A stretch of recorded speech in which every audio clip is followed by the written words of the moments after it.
All right, All right. we're go. Okay, sir. Thank you so much. Well, for those that are here tonight, again, thank you so much. I saw in the kind of the meet and greet over there on the side of Chad's screen, someone said it's been a long week. Hey, I'm with you. I had conferences last night, and anytime it's a conference week, it can make it a long one. So I'm with you. I don't remember who that was, but I will do my best to make your time worthwhile while we're together here. And I thank all of you for coming here. And Chad is correct. It's very nice to see. I know a lot of these names now. I know these people, and it's kind of neat that I'm getting to know different people just through these times we get together. So the run session. Oh, Chad's in that. Always have my rationale. Let's just put the gist to it. You got to have a plan. Whatever we're doing, you need a plan, whether it's a race or a school year. So that's my rationale. It's the same every time we are here. Now, those that are veterans, you'd be amazed at the amount of work that you have put in. And I was even thinking of it when I was, putting this notebook together for you. You've gone through nine pretty in-depth workouts, so to speak. So if you were with us for the warm-up session, your main playbook was to know your purpose for whatever you're doing, teaching, being a mom, being a dad, whatever it is. If it's important to you, you should have a purpose for it.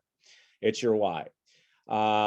Clarity, clarity, clarity, clarity. Just remember the two words right now. When you start going off in la la land about the past or the supposed future, don't bother.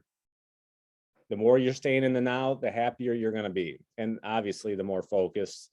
And finally, one of my favorites, release. If it doesn't add value to your life, I don't know why you're holding on to it. Cut it and get it out. Then you did the swim session.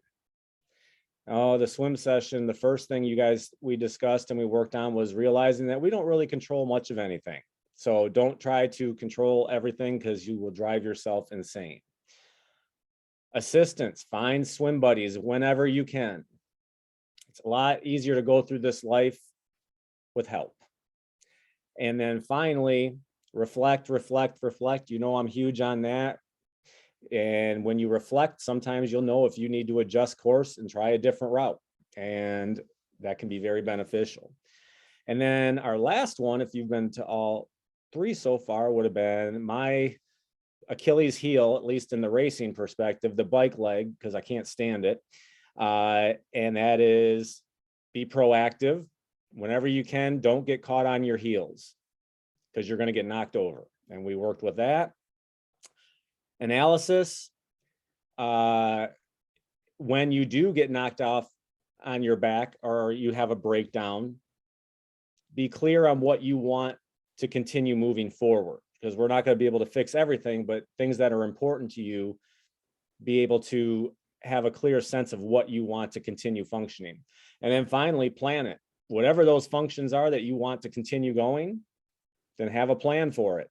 And we did that. That was the last thing that we did together last week, was the plan of action for whatever breakdown you had chosen that particular night. And that brings us to the run session. Sometimes this thing gets a little wacky. So we're going to go here. And for tonight, I do want to give you a heads up.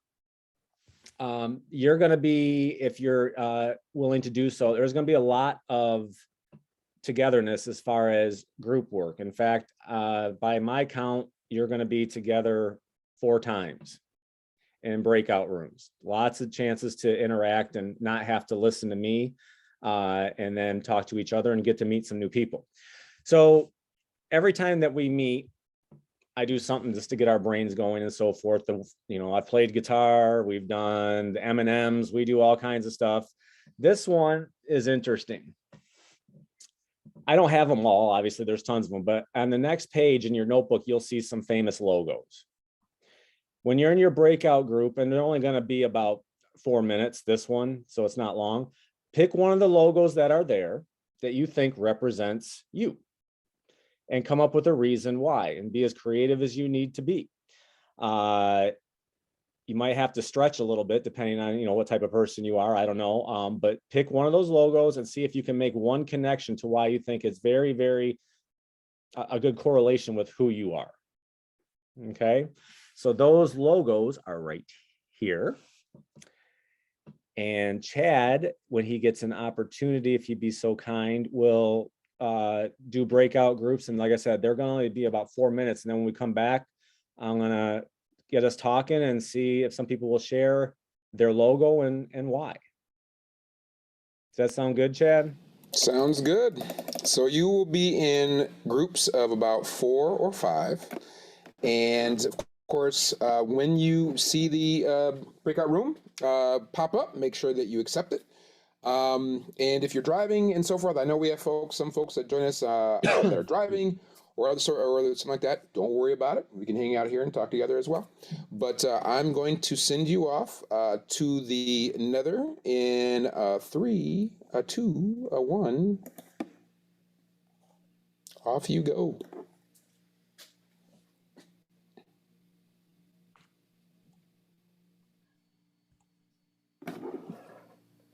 And how does it connect to you? I chose the Olympic rings because I'm an art teacher. It reminds me of our color wheel and color mixing. Oh. And I also teach yoga, so that they're very balanced, and it reminds me of like just being like even and balanced and keeping things in check. That's a cool connection. I can be very honest with you that of all my training workouts, it doesn't matter how far the bike is or a swim or a weightlifting session or whatever, my hardest workout is a 90-minute vinyasa yoga routine that I want to cry by the time the thing is, it is brutal. So more power to you. I love it, but I hate it. I feel great afterwards. But. Yes, like sweat's running in your eyeballs. Yeah. And you don't know what you're doing anymore Yes. by the end. Yes, ma'am. Yes, ma'am. Beth. I know Beth. Beth is a friend of mine. Hi, Beth. Well, I don't know. I'm just assuming you might not. Yeah. Anyway, Beth, what one did you choose, and then how did you connect it? I chose the Starbucks one. We drink a lot of coffee in our house, but the only time we ever go to Starbucks is when we're about to take a road trip somewhere, you know, somewhere good, whether it's a vacation or whether it's to see family. So I always know that something good is on the horizon. Awesome. That's awesome. Oh, I see another friend, Melissa. Oh, did you see how her eyes came up? She's like, you gotta quit calling on me. I'll never quit calling on you, Melissa, ever. All right, which one did you choose and how did you connect it?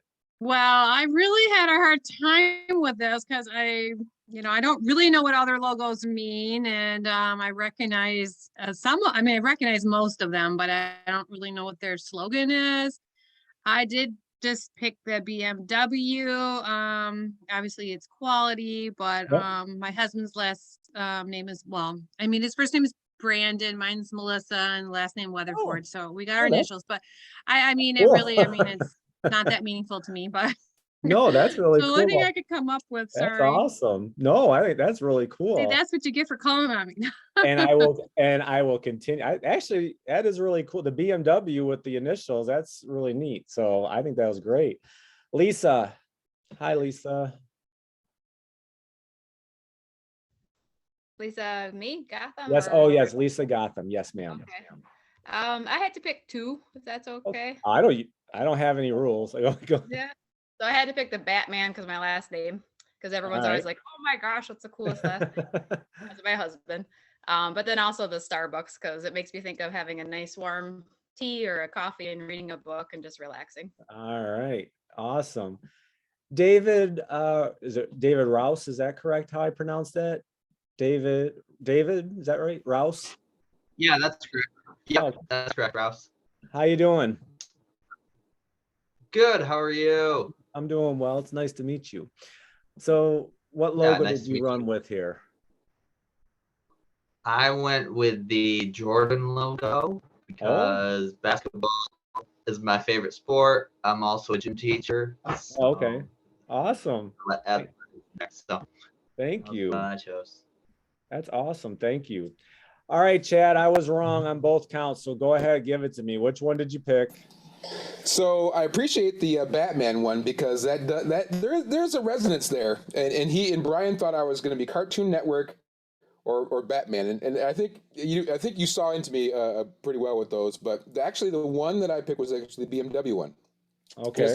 It's because as a kid, I used to have dreams about driving. I love to drive. And so when I got my license, I mean, that was just the best day of my life. And now, I mean, if I could choose to drive or fly, I will always drive. Just love to drive. Yep, that's it. Oh, that's awesome. Thank you, sir. I appreciate Mhm. it.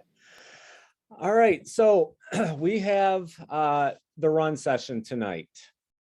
And at least in a racing perspective, it's the final leg of the race. It's after a 112-mile bike, so your legs are going to be dead tired. And it's during this portion of the race that my mind and body, especially my mind, are going to start getting to me and telling me to stop. You know, I've had enough. And it's not like it's going to be a 3, 4, 5-mile run. I have a long way to go. So I equate this portion of the race, though, because I'm not going to quit, obviously, because I worked too hard to get to that point in the first place. I equate it usually, although I equate it to now, right now, because I'm telling you, I am tired. But normally, if there is any such thing as a more normal school year, it would be kind of in that after spring break, April to June stretch. Okay. And it's that stretch because that's when the kids are at their probably most haywire. They smell summer. They smell excitement. They feel the heat. They've been cooped up, inside for a while, and they're ready to roll. So when you're at your most tired, they're at their most energetic. So we need to go deep here and work on our reserve tank, if you will, to figure out just how we can stay as functional as possible in that last stretch of the school year. And like I said, right now, I'm already in that last stretch. In fact, I've been feeling like this stretch probably since mid 2019. 2019. Something like that. Yeah, that's a good point. So the first actually I wanted to show you something, but go back. I wanted to show you something. And that is, let me get back here. If you do choose to quit, I love a quote. And I wish it was mine, but it's not. And the quote is, sometimes in your darkest hour, you strike gold. If you quit in some of those tough times or dark hours, you might never reach that whatever proverbial pot of gold. So even though I've been playing in my head that I want to quit or I want to stop, I would never have some of the greatest memories ever. And those memories are seeing my family at the finish line after anywhere between 13 and 16 hours of racing, depending on the weather and depending on how I performed. So this is the pot of gold. If we can endure through the school year, whatnot, we know how special it is to see our kids off. That's my pot of gold at the end, is to see how much they've grown and, actually seeing that they're going to miss me. It actually feels kind of good. So here's what we're striving for.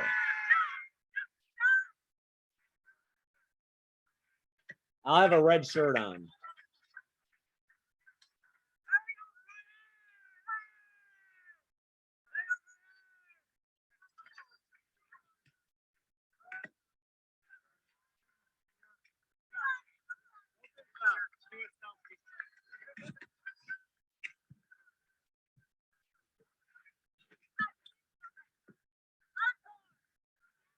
So if I would have quit in any of these, I'd never have that feeling. And I got to tell you, that's what makes life worth all the crap that we deal with, are those moments. And I go to those moments in my wheelhouse of my memory anytime that I need a lift. So even though we're going to feel like in this run session of the school year, sometimes it's just going, you know what, I'm done. We got to hang in there. Got to hang in there. and we can hang in there, but it's going to take some work. So let's get to work. First session, filling the tank. I want to preface this with saying I am not a licensed dietitian. So take what I'm doing with you here with a grain of salt. I'm just telling you what helps me and play around with it. But again, I'm not telling you anything of what to eat or what to drink or anything, but you'll see what I mean here in a second, because this is very generic, but it's important. All right. Basically the research here, and there's so much research, and I only compress these things into one frame. Take a gander at the research here, especially the middle paragraph, and see what you get out of it.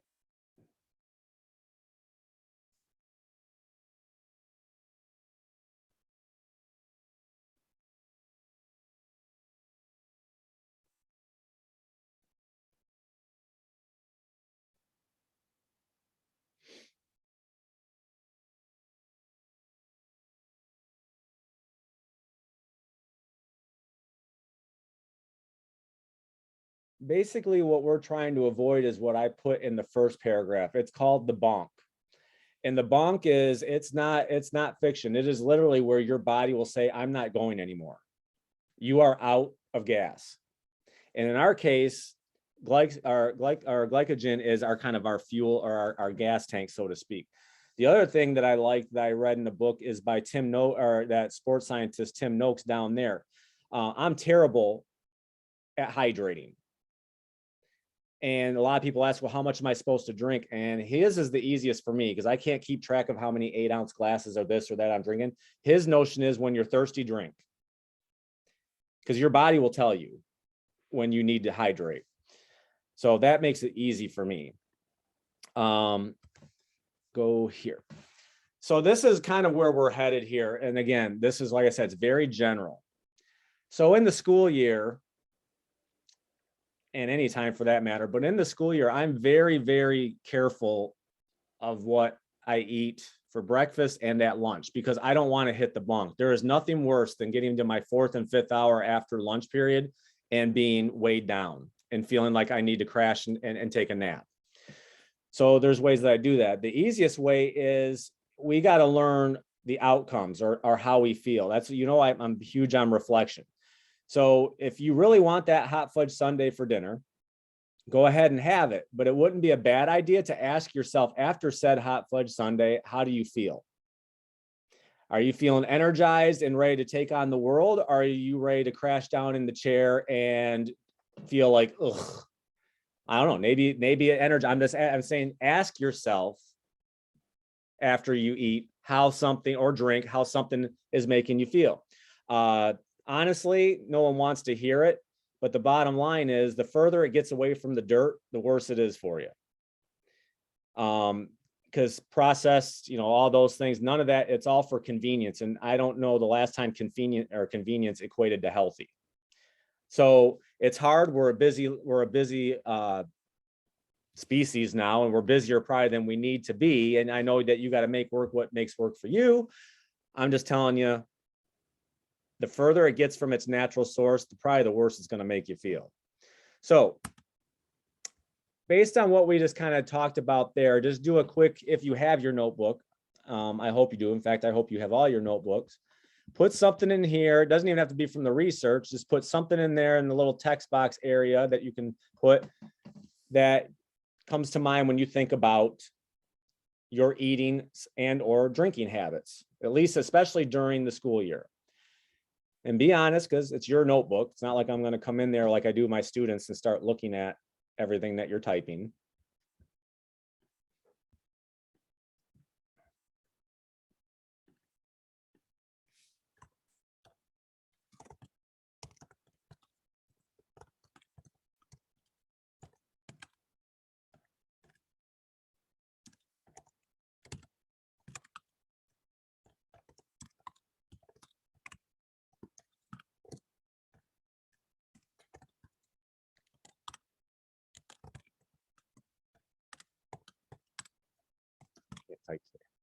So that's kind of what you do. You put whatever you want that stands out to you, but the whole point of these pages is just for something that stands out to you regarding whether it's the research or just things that we've talked about on those little research pages. So my little thing that like I said, I always go to when I'm thinking about what I'm going to eat, how far away is it from its original source?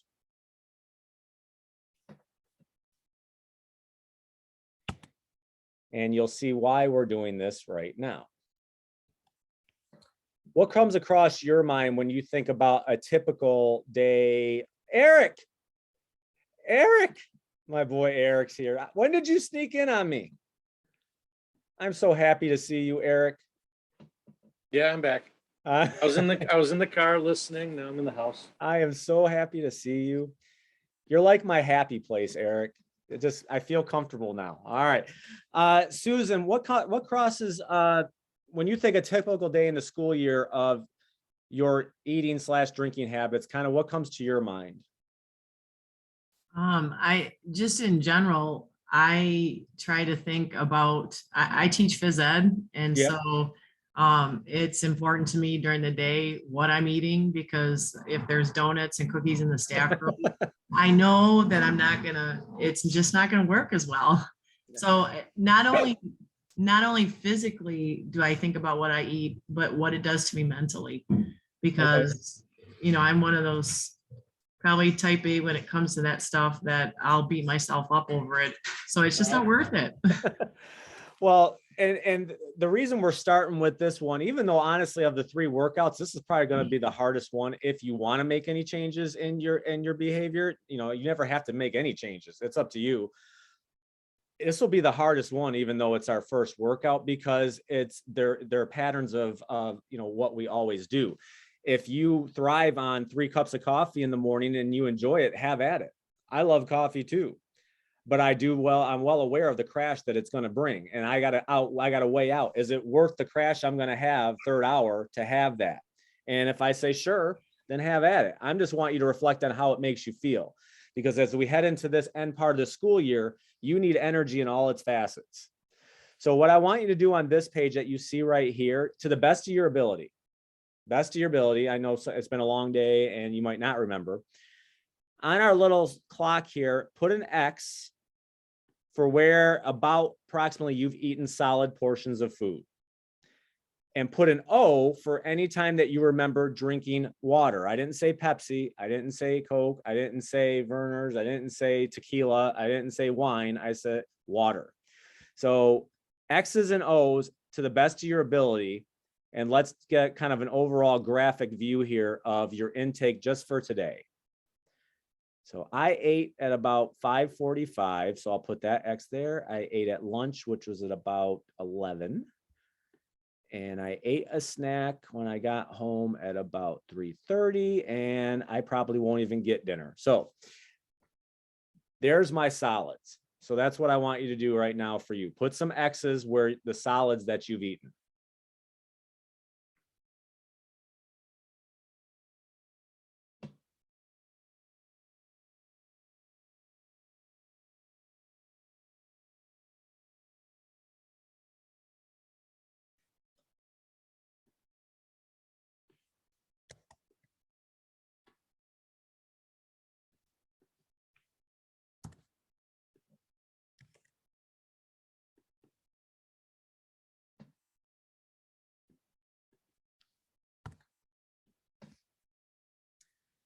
Then when you get an opportunity, and it might be a little harder because some people will carry a bottle around all day and have water, but basically put some O's where you know you were hydrating yourself.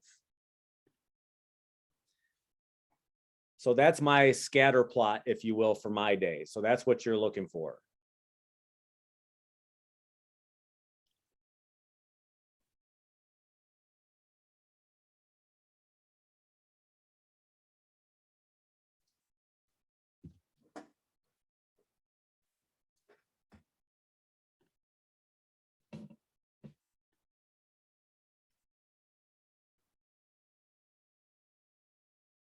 Nicole, are you there with us? Chesley, is that right? I don't know. Nicole. Yep, I'm here. I was playing with the text boxes Oh, I on don't the care. other screen and had to get back. Oh, I don't care. I was just going to ask you, I was just going to ask you why you guys are doing this, because you're going to do the same thing. can you see mine on the screen? The one you shared on the Zoom, your Yeah, screen share? yep. Yes. Okay, so just from a reflective standpoint, is there something that you see that is going to hinder my energy today? Not very much drinking water. Yes. And as simple as it might seem with this workout, when I see things, they become more clear for me. I'm a visual person, a visual learner, visual all the way. And I can see it as clear as day. Just because I've always said this with every presentation, just because I'm presenting doesn't mean that I have everything worked out to a T. I don't. I told you, I'm terrible at hydrating. My energy levels to be better and to get through the end of this school year, I can tell you right now, and she just told me, I need to drink more water. It's just when you get going and you're busy and so forth, it's the last thing that's on my mind. But I definitely need to get better at hydrating. That's always been a challenge for me. I'm the same way. I go all day running around school and just don't take the time to grab a bottle of water or fill up my water bottle. It's hard for me to stay on top of that. It is. And sometimes I wish I wouldn't make things so difficult for myself, because nature and the world to me tells us everything we need to know. If our bodies and our planet is mostly water, something's trying to tell me that water is a pretty darn important facet in my health and my life.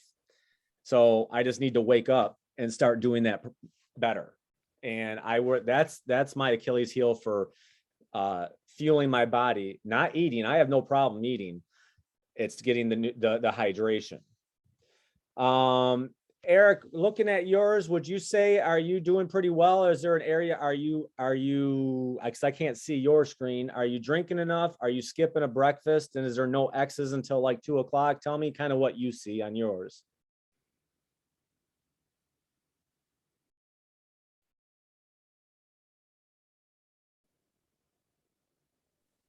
Sorry. I could take more water. You're with me with the hydration. I mean, I'm spreading out my meals, and so I'm not overeating, but yeah. What about that? Yeah, you're with me. What about David? I had talked to David Rouse, because I think you were the basketball logo and you teach phys ed, I believe. Is that what you said? So you're a busy boy as well. What does your scatter plot kind of look like generally, at least today? Mine's pretty good up until 11, and then there's a big gap from like noon to 5 where there's like no food or water, and then I get back to it. And that is exactly why we're doing this one, because you can see, so if you want to make any change, you see your window right now, and maybe you could plan somehow to have a bottle of water, something in that huge window. That's a long stretch. Okay. And that's going to zap your energy. So that's the whole reason for this simple scatter plot. When you actually put down in writing or in visual what we put into our mouths, sometimes it can be very illuminating and it can be helpful. And that's kind of what I'm looking for here. All right. So next page is here. It says cruise or crash. Very simple activity. Simple, simple, simple. Based on your scatter plot, and you don't have to do all of these. We don't have enough time to go. I'd love to do them all, but we don't have that time. But what I'd like you to do is something like this. Based on your scatter plot. So for example, when I ate at 5:45 a.m., I ate this.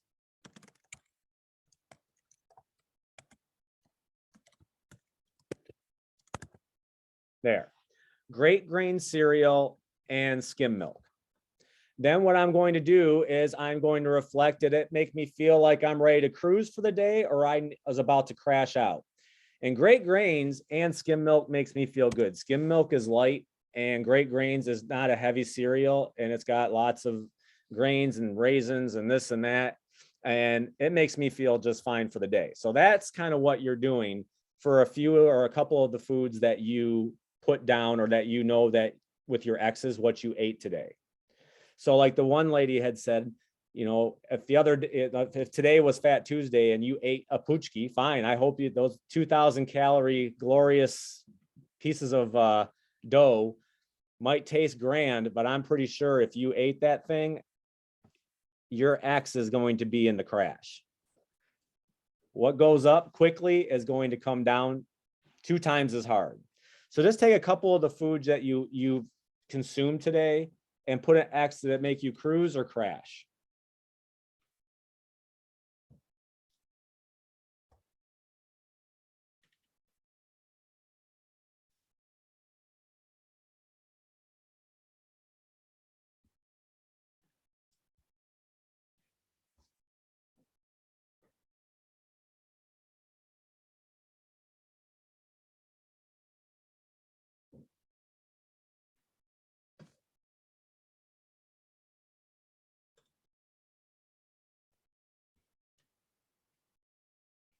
Chad, what'd you have for breakfast? So for breakfast, had I think somebody mentioned it in the chat, protein shake. Okay, and I would assume, well, it depends what you put. Cruise or crash? Well, it's a cruise. It makes you feel good, so it's not too heavy. It's not too you just. No, that's why I'm not a big solid food person in the morning. Okay. So it's like, yeah. Good. How about Lisa, my Batman, Lisa Gotham? What's one thing that you've eaten today, and where does it fall on the cruise or crash chart? For breakfast, I usually have it's a protein oatmeal with milk. And so that would be a cruise. That makes you feel good. Cruise. Yeah, Yep. those absolutely. That's a good one. How about, is Lauren here? Lauren Crowick? I'm here. Hi, Lauren. Hi. One thing today that you've consumed, and then is it in the cruise or crash column? I'm a terrible breakfast eater. I eat no breakfast. I'm just a coffee person. And I Okay. usually eat the same lunch almost every single day, somewhere around 1 o'clock, and it's cottage cheese and fruit. So it's a good thing. So cottage cheese and fruit is a cruise. That's awesome. How long do you make it on the coffee up until lunch? Until about 12 or 1 o'clock when I finally get a chance to eat. You actually make it that long before hitting the wall? That's good. Yes, but I do drink a lot of water while I'm doing that. Oh, I'm you always, counter it. That's I'm good. always drinking water. Yeah, That's I have good. my coffee before I leave the house, and then it's water until lunchtime. That's good. That's a good idea. Megan Parsons, are you here? Megan. Don't know where Megan is. How about Dana? Dana Murray. No, Dana. How about Eve? Eve Andrus, I believe. Eve, are you there? Eve, and I'll just keep working up the list here. Lisa, I saw Lisa earlier. I don't know where she's now, but I saw Lisa Leiterman. Is Lisa there? Lisa. I don't see Lisa. Then I'll move up. How about Lisa B. Blitchoke? Is she here? Lisa. I already talked to Nicole. How about, oh, there's Yep. Lisa. I'm here. Sorry. That's okay. Tell me one thing that you've consumed today. Coffee and candies. I'm a horrible eater. So this is a great reminder for me to kind of get back on track of things. So you are a double crash. Yes, I am. All right. And the reason for this is very simply because, for as well as I do, from a sustainability to get through June, you're asking for trouble. So I know. All right, just keep that in mind. For sure. All right. Now, here's what you can do. Now, some people, you won't have anything, and that's fine. But like talking to Lisa just a second ago, what I want you to do is find, is there any area, and for example, David has one, we already discovered his. Is there an area that you can use a tune-up?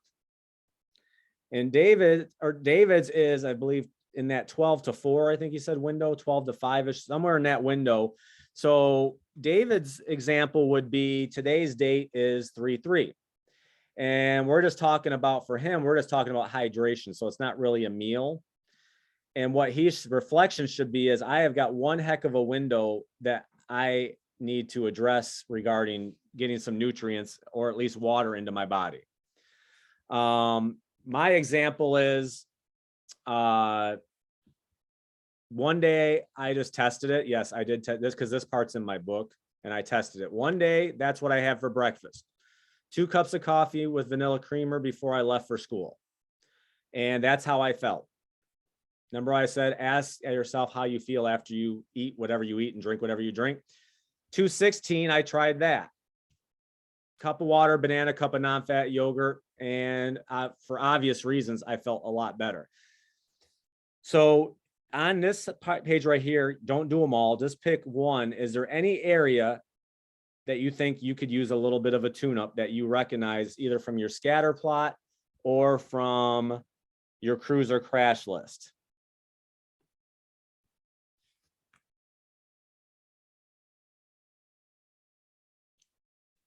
So my breakfast, I don't need to make any changes. That works. I'll show you where I go kaput.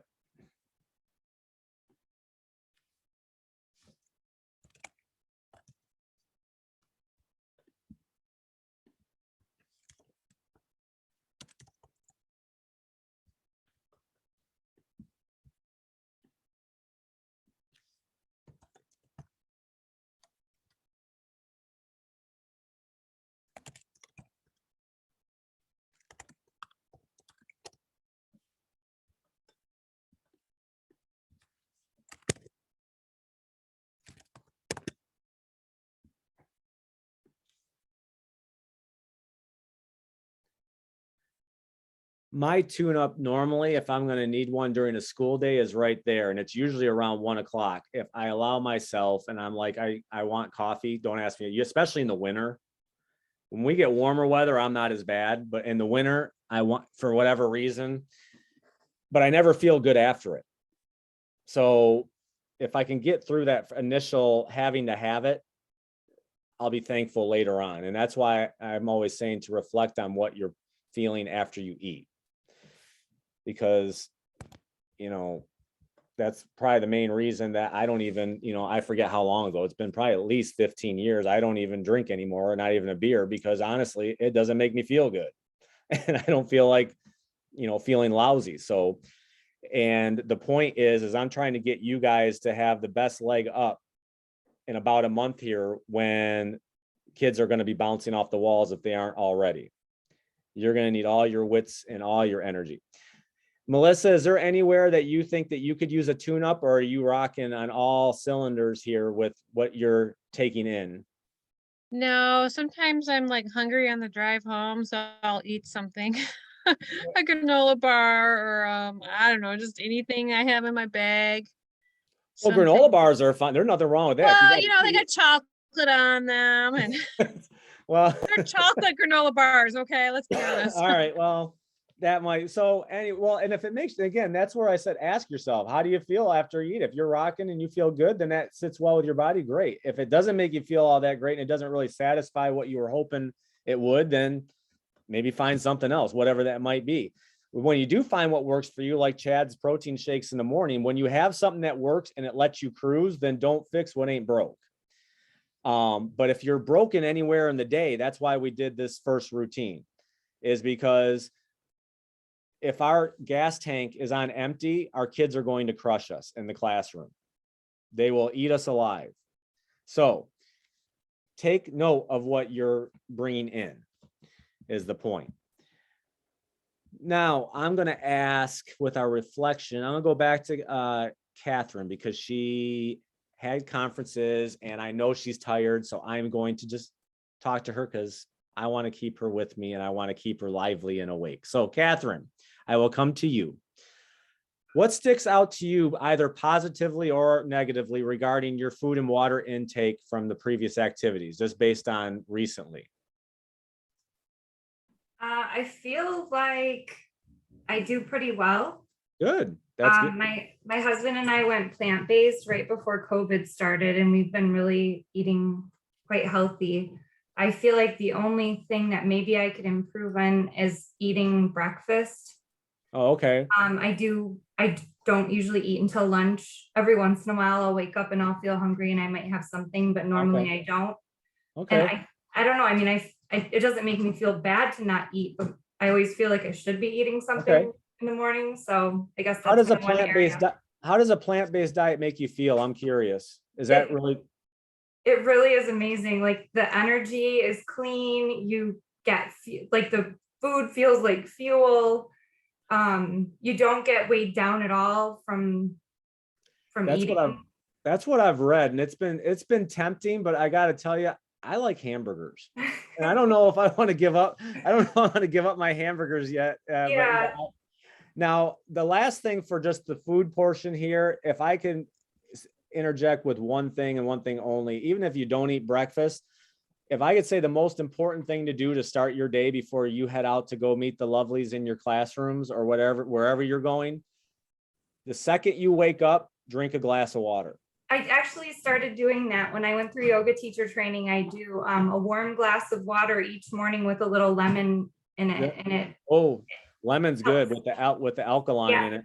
It helps to start my Yeah. digestive system, and it gives me energy. And I know that sometimes I don't drink enough water sometimes during the school day because I'm afraid I'll have to go to the bathroom. So I always start with it at home because I know I'll have time before. That's awesome. Well, I agree. And and I just wanted to share that with you guys as we finish this one, because when we wake up, we're already dehydrated.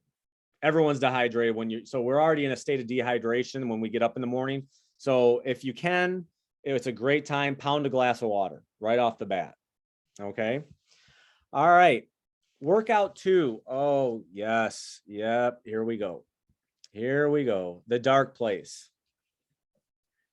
I have this in the run session because when I hit my dark place in a race, it's in the run session. I might hate the bike, but I'm still moving just fine. I just don't like it. The run, like I told you, is where my mind will start playing tricks on me. Case in point, like I said, let's say my race day is a 15-hour one. You know, I can leave my front door here in Michigan and get to Florida in that amount of time driving. So it's a long time for the human body to be moving forward in some capacity. So, and I usually hit the dark place, usually at around 8.5 miles into the run. So let's take a gander here of what I'm talking about with the dark place. I correlate it with dark matter. Most of our universe that we're aware of is made up of dark matter. Basically, what that means is we have no clue what's out there. And I liken that to the dark place because sometimes, half the time, I don't even know how I get here in this place. But what I can tell you about my dark place is it's a bad place to be. It's a feeling, at least for me, of vast emptiness. I feel depressed. I have zero energy. I don't want to do anything. The proverbial storm cloud is right above my head and it's pouring. So if you look in the middle there, though, in the research, there's no shocker there that a healthy mental state is super important for our overall health. And we're all suffering in this capacity right now on this planet. The pandemic doesn't help. Obvious things that are going on in the world right now don't help. And that doesn't even account for what goes on in our daily lives. We are mentally Swiss cheese right now. If you're not, more power to you. I'm Swiss cheese. My brain, my brain is, I feel like it's a Brillo pad. It's not clear. I'm not in the dark place right now. That was about 2 months ago. And I got out of it as quick as I could. And that's what I'm saying right here. When we look at the dark place, you're going to be there because life is what it is. But when you notice you enter this dark place, whatever it is for you, you need to get out. And I don't care how you do it, whether it's yoga, whether it's friends, whether it's a loved one, whether it's music, whether it's running, whether it's chopping wood, I don't care what it is, get out of it. Because it is a vast black hole you're not going to get out of it if you get sucked into it completely. Not to mention the long lasting effects that it will do to you when you're mentally depleted and struggling like that. It brings in a risk for all kinds of health problems later on. Okay. So let's see if we can work together here. Instead of doing the research thing, I want to ask you if people are willing to be honest and share, and you don't have to. If I call on you and you'd rather not share, just say, nah, not going to do it. And I'll say, thank you. And that's fine. But Beth, let me go to Beth. Beth, do you know what I'm talking about when I call it the dark place? Does it make any sense to you? Yes. Yeah. What does it mean to you? Probably like the worst is for me is just experiencing a lot of anxiety and not being able to like let things go that are really upsetting to me that I have no control over. Okay. All right. And I think, And yeah, I just kind of spiral. if I remember right, I think we talked a little bit about that control thing, and you had brought something up like that when we had met previously. Yeah, no, that everyone's dark place is different. Everyone's is different. Thanks for sharing that, by the way. I appreciate that. Julie Canati, if I pronounce that right, are you there? Julie.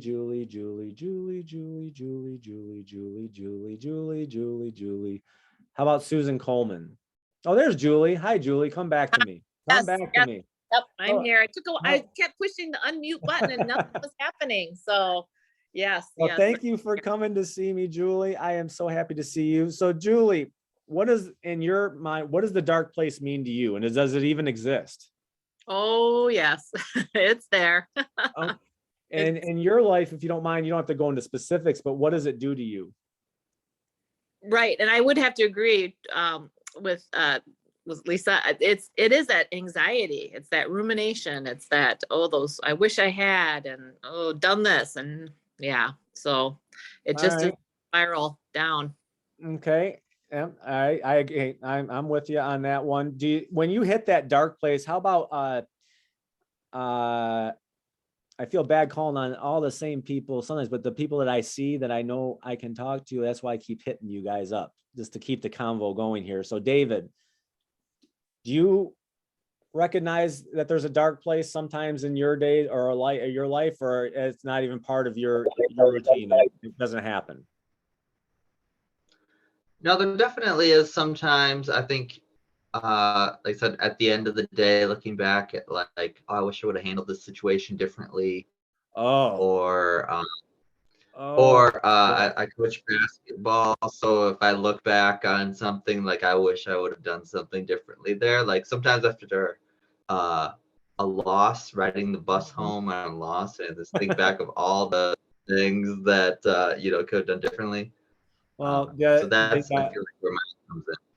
Being a fellow, I mean, I coach football, but same concept. But I got something for you here, David. Okay.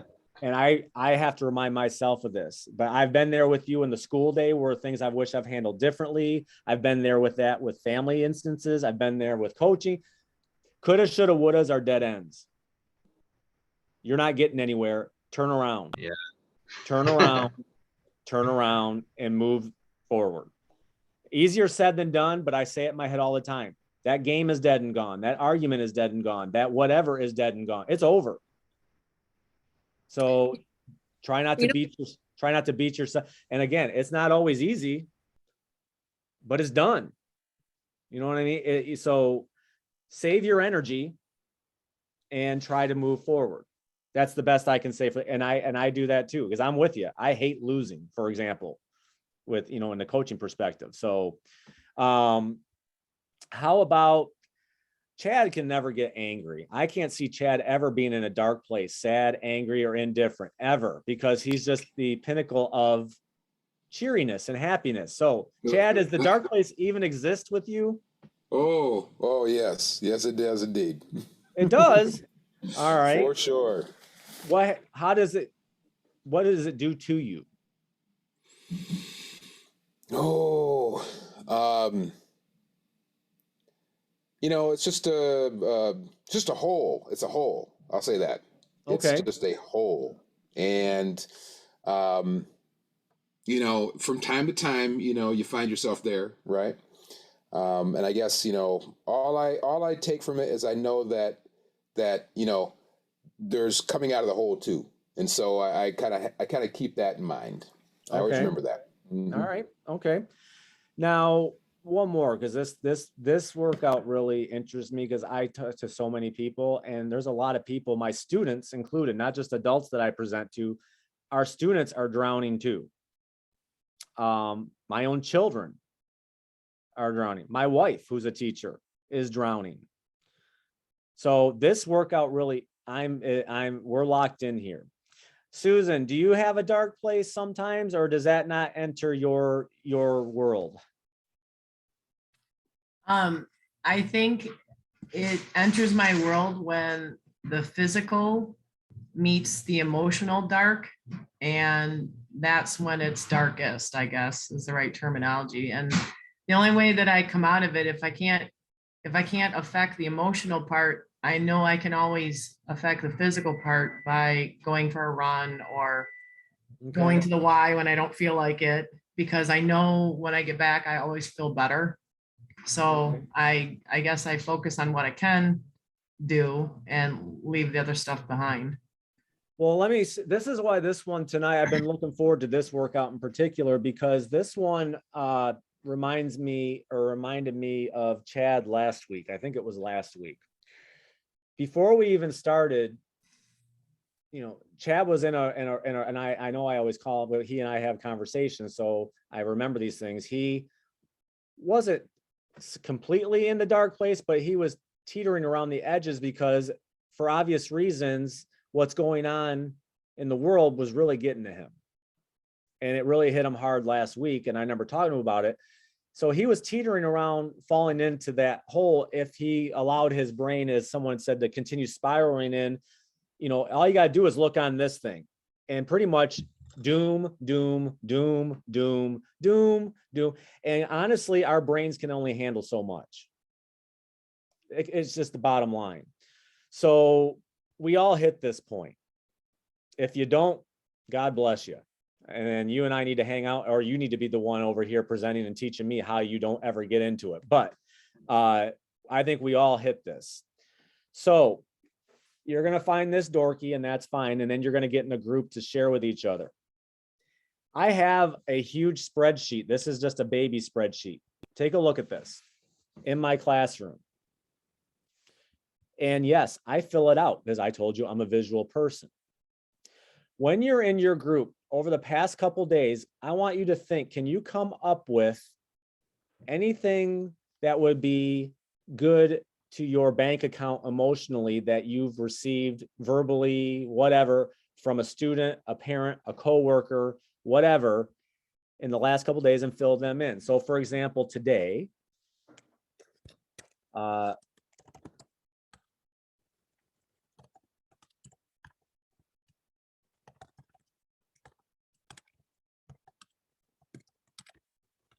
you might be saying to yourself, that doesn't sound good, but let me share with you. If you've been with me this long, you should know that I have a fear of spiders. I don't like spiders, but I like coffee. So these girls have taken it upon themselves that they'll break into my room and they cover my room with all these little plastic spiders, but then they'll put like a Tim Hortons or a Big B coffee or something next to my computer with a little plastic spider on top of it. So it's their way of doing whatever teenage girls do. They wouldn't do it if they weren't comfortable with me as a teacher. They wouldn't do it, I'm assuming, if they didn't like who I am as a teacher. It's heartwarming. Goofy, yet heartwarming. So that's a positive. Now, I do this all the time. I even have a folder in my email that says praise, where all the parent emails I get that are good get dragged over. The whole point is this, and then you're going to go off and do this. I also got an email today. This is rare, but I got an email today that was about 18 paragraphs long. I'm not kidding. It was at least 7. And it just rambled forever, and it had words in all caps, and it was this and that. And it was obviously after a conference last night, and the conference was fine, but I don't know what the heck went on afterwards, but holy cow. Anyway, let's just call this the email of poop. Now, that would be a negative. That would take a withdrawal out of my bank account. However, when I look at my full spreadsheet at my school that I have, and you can call me a dork later, she is one of about 70 positives. So last I checked, I still got a positive bank account of 69, which means that the negative isn't even remotely close to the person that felt the need to have verbal diarrhea with me. She is one of none, if you see what I'm saying. So this helps me because those times do happen. And like someone said, when David was talking, that you'll think when something doesn't go the way you want, or we'll get those emails and you'll let it eat away at you. That's what we do if we allow it. One negative will wreck our day. But by doing my emotional bank account, this helps greatly. So what I want you to do, and Chad's going to put you in your groups, and this one will be about 10. Work together, share your stories, share your things, but I want you to fill in your deposits. Over the last few days, see how many positives you can come up with that fill your emotional meter. And I hope you can come up with some. Okay? So go in your memory bank and think. And it doesn't even have to be a student. Like I said, it could be a family member, it can be a loved one, it can be a coworker, whatever. All right, so Chad, if you would be so kind, they're gonna go for like 10 minutes and fill in their emotional bank accounts. All righty, so let me just get this prepared right now. Actually, looking at the time, let's call it 7, Chad. 7 minutes, you Yeah. got it. Okay, so 7 minutes, starting now. I'll be sending you off in 3, 2, 1. See you later.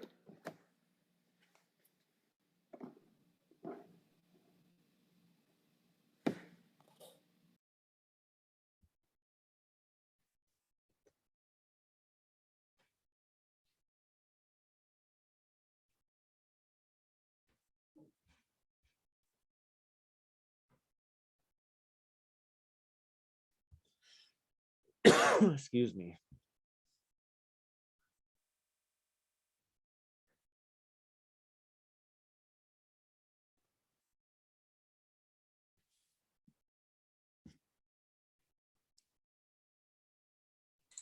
Eric, if you don't have a room, I'll do it with you. I was going to say, so this means that we're in a room now? I'll just hang out with you and let's do it. So let's talk about you. Give me some, let's fill in your bank account with, let's go this week. Can you think of any things that have happened this week that have been heartwarming, kind-hearted, gave you a smile, a smirk, whatever? Yeah, actually, you start thinking about it. You're like, oh yeah, that's a good one. Just the fist bumps from the kids. All right, I'm just filling you. I'm being you. Fist bumps. I had a kid that was, really challenging on Monday. Tuesday, he came in and apologized right away. It was awesome today and wanted to share some things. And it's strange, but I've got a 9th grader who I had as an 8th grader last year, and she always happens to come by and just to see how things are going. And after school, she was kind of stressed out about some stuff. Okay. Needed a vent, and I feel honored that she would come to me to absolutely about teenage girl stuff. I'm like, okay, I don't have daughters, so I don't really know the whole thing. Well, that plenty of students that were girls, so I guess that's awesome. How about so? Hey, Brian, just to let you know, Brian, just to let you know, I kept this group back to talk with us. So this is our group. Oh, yes, cool. So everyone come talk. Anyone that's there, we're here. So Eric, if I missed one, I got 2. You started to cut out though. I got the challenging student one, the fist bumps, and then I got the tail end of the young girl. Oh yeah, so she's a 9th grader now. So I had her as a student last year. Okay. And she just feel honored that she would come to me to vent about stuff in her life. All right. So already, just this week alone, there's 3. And like I told you, and like I said, you don't have to do this at all. Everything is optional, obviously. But if you saw my spreadsheet, you would laugh. But it's not, it's helpful because just like your checking account or whatever, you want it in the black. I think black's the right color. I always get those confused. Red is no good. I think red is debt, black is good. So you want to keep it in the black, so to speak. So like I said, and when I looked at mine, if I got 70 some positives and this one mom from last night, in honesty, it's irrelevant.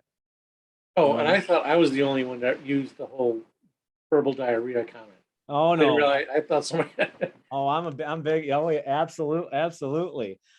Jennifer, can you think of any in the last couple of days? It looks like you're in a car. If you're driving, are you driving? No, not anymore. I'm in the parking lot now. So you're safe. Okay. All right. I just Yeah. want to make sure you're not driving. All right, Jennifer, can you think of any positives over the last few days that you could add to your emotional bank account?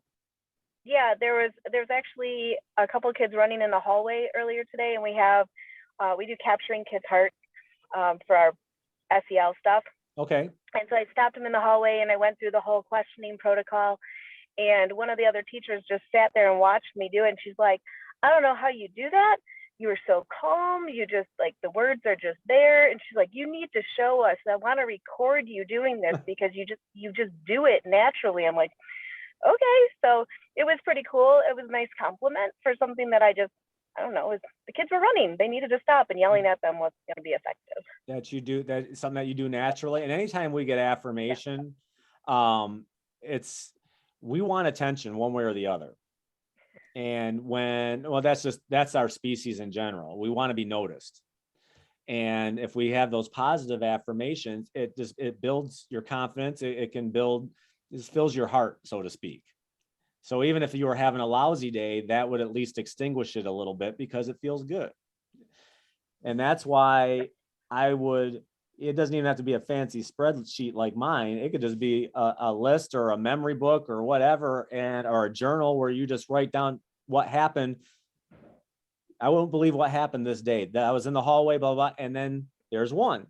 And then I'm assuming you have plenty of positive things that come in, I'm hoping. And then you would notice that, man, I'm blessed, so to speak. Okay.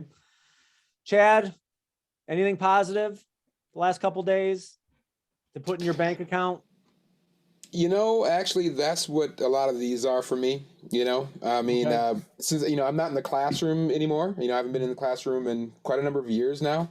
And so really being able to have these interactions with other colleagues, like folks here tonight, and yourself, I think that's really the kinds of things that fill my tank, or my colleagues. We have things that that I assist my other colleagues with. I've been around long enough now to know a few things, and so to be able to be helpful and interact with my colleagues and know that we're helping each other.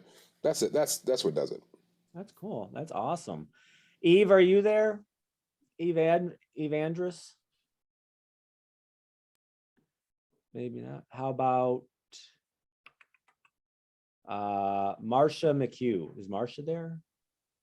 Marcia.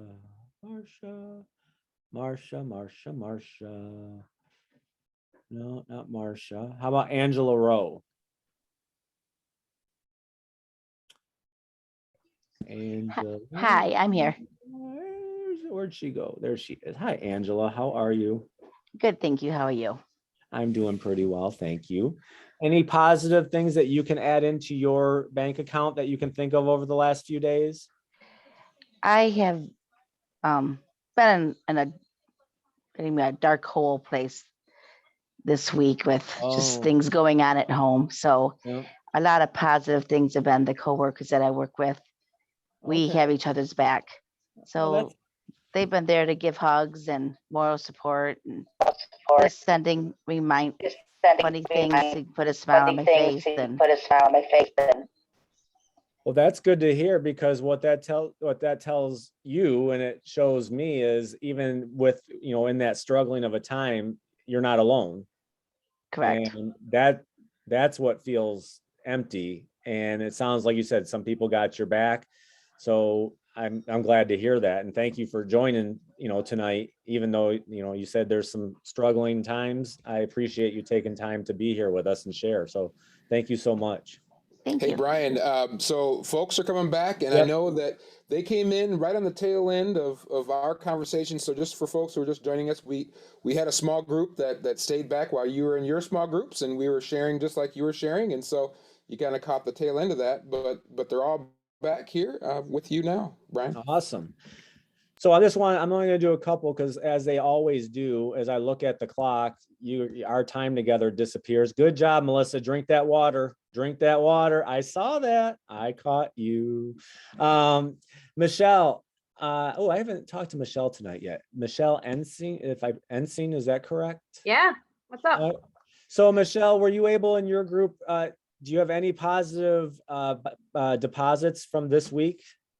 Well, what didn't come from me, but yeah, one lady had a really amazing March reading activity where the kids were really engaged, and it kind of helped because her 4 little kiddos who aren't always the nicest weren't there today, and that's sometimes a positive. Just gives you a little break to not have to deal with it. But yeah, it was good to hear her story. Oh, now, so you're telling me, now that I got you, so you're telling me this, and you be honest, because that's our rule here. This week is, you're telling me this has been a rough week? Yeah, rough week. Okay. And now let me ask you this, because I only had it for this week. If we were to spread this out, let's say I took this spreadsheet back a month. You don't have to remember them, but would you say, are there some positive things that have occurred? Oh, for sure. And I think that's probably why I'm struggling this week so much, is because there's been a couple of, I teach high school, you know what it's like. I know. March. The kids they're checked out. They're, how dare you ask me to do my homework and you want me to listen to one more math problem and I can't leave 10 minutes early. What are you talking about? So I think it's just. I'm well aware. So my thought would be, the only reason I brought that up would be, if you were to do this silly activity that I do, I'm thinking that if you had 5 interactions or whatever this week that have just ticked you off, I would guess that you still have a healthy bank account. That overall, the kids and whomever you work, whatever, I would think that you're still on the positive side of your bank account, is my point. Yeah, you're probably right. That's hard to remember though when you're in the thick of your ugly. I know that, but when you're in the thick of your ugly, and that's a workout that we're not doing. And I call it, are you in the panoramic view or the zoomed in lens right now? And right now you're in the zoomed in lens and you're looking zoomed in at the crap. Good point. If you go to the panoramic view, there's still going to be crap, but there's also a lot of beauty. Just a thought. Very wise, Brian. So anyway, you guys do what you want, but this is, I got to tell you, this is my go-to. It is my go-to because there are days that I need it, and I needed it today because I told you that one email ticked me off. And but again, she's an anomaly, and in statistics, she would be known as an outlier because she doesn't fit the norm of the data. And the norm of my data, according to my bank account, is that I'm doing a darn good job. Okay, and it helps me, so maybe it can help you too. That's kind of why we're here. All right, so I'll just ask, and all I want is positive or negative, and Michelle already changed, she already started our reflection, really. I'll ask quickly because our time is going. David, positive or negative bank account this week? Positive this week. I love it. I love to hear that. Beth, positive or negative bank account this week? Positive. Okay, doesn't mean there's not withdrawals, but No, you're still. there have been. Overall positive. That's the key. All right, try it. Telling you folks, it's the way it helps. All right, the last one, we might have to alter it a little bit because, like I said, our time just goes, but I love talking with you guys and I love hearing you share, and I don't want to rush it. So anyway, I used this one today too, that stemmed off this email. So it's pretty good that I have that example because it can help do the activity. Roll with it. Get to the core, Chad. That's what this is called. Get to the core. Yeah, yes, the core. So basically what we're talking about here for our last workout is, if you're truly blessed or extremely lucky, you may not have endured any mental or emotional injuries, but I wouldn't bet on it. We all do. However, negative things that happen, we need to deal with them. And sometimes it's hard for us to deal with them because we like to avoid sometimes what's painful. And that's just natural. As licensed psychotherapist, you guys, your pictures are kind of in front of her. Angela Buttimer, I thought this was kind of interesting. I wanted to share it with you. Baggage is the history we carry with us, such as negative messages we've received from our parents or partners or friends or past habits that we've had throughout the years of our lives. It is anything that is not connected to our highest and greatest good. And those things can weigh us down physically, mentally, spiritually, all the above. Baggage. And I say that because usually when you have a rough instance, like my email, it has nothing to do with me. It's this lady's baggage that she's carrying and a loss of control somewhere else. And I just happen to be the lucky one to take the brunt of her baggage, so to speak. So I want you to think quickly, because I don't have much time, and I won't even ask you because this can get really personal. Do you carry any baggage with you often that you have been carrying for a long time? And it's important to know because it often will affect how you react to things.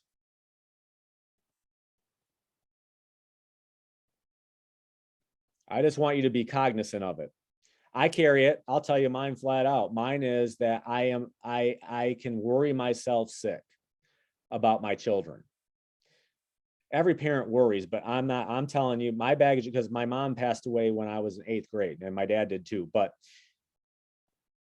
my mom told me she was going to die in 2nd grade from cancer. And I don't think these days they would do that, but back in 19, whatever it was, the doctors told her to tell your son that you don't have much longer. And she made it 6 more years from 2nd grade to 8th grade. But the point is, once I was told that, I remember distinctly, I used to look out the window every day waiting for her to come home. And if her car was 5 minutes late, I would panic. And I carry that still with me to this day. It will eat me alive. And I'm still working through it. And I don't know if I'll ever fully be cured of it. I'm just saying that I have to be cognizant of it because, you know, it's how it affects me and how I interact with people, of how I interact with my own kids, how I interact with my wife. So that's my baggage. And I'm pretty sure we all have something, but I just thought I'd share with you because you guys always share with me and I figured it's my turn. So anyway, this is very helpful. So my friend, and we were going to do breakout groups, but we're going to do this together here just so you can see it. And then you can do this on your own with your notebook because I see it's 7:20. Melissa, I'm going to use you as an example just because you had talked to me. And this is what I want you to do. And this helps me greatly. Get to the core. So Melissa, what was your injury today? Your injury was your kids were driving you nuts, right? Your class, the kids in class and math they're driving you insane. They're high schoolers. They want to get out of class. They want to leave 10 minutes early. Is that accurate? Sure. All right. It's a simple one. I mean, it's one that bugs you, but it's one that, all right. My injury was the email. So, but let's just do yours today. High school math students driving me bonkers. Okay. And you're not alone in that, you know, that's why we're in the run section right now. So that's the injury. That's what you sustained. And I want all of you thinking about this because this is those things that, you know, would be the negative part in a bank account that we did, those things that hit you hard. All right. Here's what you need to do. Now you'll love this because the math minds, data, possible likely issues that have a probable correlation with your injury. So I want you to ask yourself, what are some reasonings that you think your children are going bonkers or are making you bonkers right now? Well, I think they're exhausted. Okay. They stay up all night. Math is mentally challenging for them. It is. They have to sit and be quiet and listen to me, take notes, and it's hard for them. They'd rather be boys and goof off. Okay. All right, so there, and there could be more, but this is, you have some data to pull from. You can look at the data. All right. Now, what you would do with this, everybody, is this. Look at your data. And what would you think is the probable core issue causing the injury? So I'll go back to, I have my theory already. What you do with it is up to you. But can you think of, who's sharing with me now with the math students? What do you think is the probable cause of this injury? Now, looking at your data, you say they're exhausted, they're staying up too late. That's every teenager right now. Math is challenging, and beyond being challenging, the way that they have to learn it is to, sit quiet, listen, and try, I'm assuming, practice, whatnot. So by looking at your data, what do you think is the core issue for their behavior? Well, this is an alternative math class. A lot of Okay. them don't know all their basic math facts. Okay. Um, You're on the right track. So they need more practice, I think, just with the basic math facts, and they're missing things. When there's some kids in there that will blurt out, or they're on their cell phone. I mean, just there's so many different things, that come all into right. play here. Here's where you, so look at your data, and this is for everybody. Well, even if you teach gym class and you are doing a sport or a new thing and the kids aren't taking to it, it could be anything. It could be something with your basketball team, for that matter. Look at the core that I've come up with here for you. If your students are frustrated, especially the age students that we teach, any age for that matter, but especially as you get into the teen years, when teenagers are frustrated or don't understand something, more often than not, they're going to act out, because they'd rather act out than admit to needing help. A lot of them, especially boys. Now that you know the core, you ask yourself the question, what can I do to the best of my ability to alleviate this frustration? And if you come up with some plans for that, that goes back to our plan of action that we did last week, then I bet you that, I'm not saying every day is going to be easy, but I bet you they won't be as bonkers as they have been. The key is getting creative and letting those juices flow, so to speak, to figure out what can I do to shake things up to maybe alleviate some of this frustration that they're feeling. And when you come up with those ideas, you test it. You test your theory, you do your plan of action. If it doesn't work, you go back to the drawing board. But I'm telling you right now, that middle right there is one of your key issues. What you do with it now, that's up to you, and that's whatever you can figure out to do. I'm sure that there's lots of ideas you could do to make some math concepts a little easier, more interesting, whatever, who knows. But I'm telling you now, frustration is tough. And then if you add that to what you put up here, if they're up late and they're exhausted, then that means also that they're probably bored. You combo being bored with frustration, and you've just lit fire to gasoline. So I think that's your core issue, at least with this group of boys or whomever they are. And at least gives you a starting point. You know why they're doing what they're doing, more than likely. So now it's time to plan something to try to alleviate that frustration. And remember, I've done this with myself in English class. Remember the definition of insanity. Doing the same thing over and over and expecting different results. If what you're doing right now is continually making them make you feel bonkers, change it. Figure out something to do differently, because whatever you're doing right now, they're not clicking with, and we need to search for something else. And I didn't say it's going to be easy. Half of these workouts aren't easy. None of them are. But you got a choice. Either continue to have them drive you nuts, or come up with something else that might help them not be so energetic or whatever they're doing. And that's the best, that's a good starting point. So I would, with you guys, and thank you for sharing that. And I'm sure you're not alone in that right now with our kids. Do this on the left. Start with your injury, collect some data in your head of why that injury may have occurred, and then get to the core of it. There's always a core issue, people. there is always a root cause for everything. Okay. The key is finding out what that is. Maybe it's your team has a hard time making layups, David. I don't know. Or maybe they're not rebounding. Maybe they're not blocking. I don't know. But it's always something that's going to be the root. All right. So Chad, what we have here when we close out, we always do a commitment. And our commitment for tonight that I'm asking of you, and I'll never know if you do it unless you email me and say hi and say, you know what I've done. And I always welcome emails. You know where to find me. If you need to adjust your fuel, adjust it.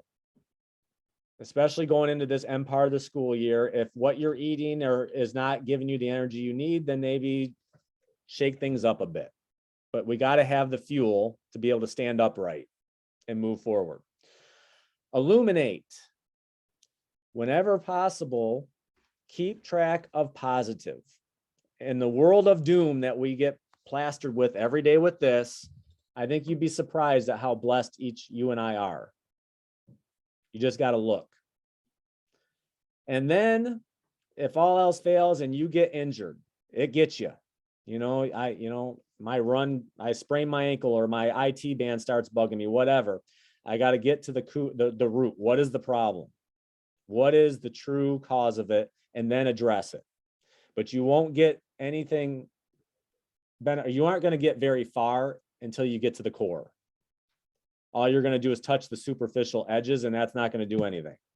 Kind of like when I take Advil when I'm running, when I got a knee pain, when really all it's doing is masking the root problem, which is there's something wrong with the cartilage in my kneecap. And it's never going to go away. You got to get to the root. What is the problem? All right. So one time, because it's disappeared, I'm going to go, where's Eric, my buddy, my friend? I love you. What are you going to start doing, Eric? One thing, right from tonight. One thing, I'm going to be bringing in a big thing of water. Love it. Drinking that. I love it. Catherine, where's my Catherine? My plant-based diet, Catherine. There she is. Catherine, what's something, if anything, maybe you got it all figured out, but if not, what is something that you're going to attempt greatly to stop doing? Oh, I got one to start doing, just being a little bit more grateful, grateful for the good, I guess. All right, start, dude. I love it. I love it. All right, I'm going to do give me Lisa Gotham. Is there anything that you are going to try to stop doing? Stop doing so much work at home. Like tonight, I was gonna do some stuff for tomorrow. I'm just gonna shut this down and go watch TV with my family. All right. If I could throw in my 2 cents, and that's all it's worth is 2 cents. If you're gonna stop anything based off our run session tonight, it would be as much as you can stop focusing on doom and gloom and the negative. It's always going to be there, but it's only going to eat you up if you allow it. Okay. Chad, my friend, thank you so much again for the opportunity and wonderful group of people. Thank you so much to Brian. And, and just so you know, Brian had stuff that he could be doing today too. And I know he put some things aside just to be here with us tonight. And I really, really appreciate it, Brian, and I'm so thankful that you decided to make it work tonight. So thank you so much, and thank you to you all for making it work tonight and joining us tonight. Whether you're at home or at school, at trying to get out of there from conferences, I certainly appreciate it. Tomorrow's Friday, and so do not let anybody take your Friday from you. It is yours, and enjoy it. And until we meet again, hopefully on Tuesday, we have some really cool sessions coming up on, a number of sessions that are being brought to us by some folks from other states, because we also work with our NEA colleagues. And so I think you're going to find those very interesting to see some insights from other folks from other parts of the country. So I hope to see you next week. And until then, go and spend that time with your family, Lisa. I got my kids upstairs. It's quiet, so I'm curious. Catherine, go rest, get some food, kick your feet up on the couch.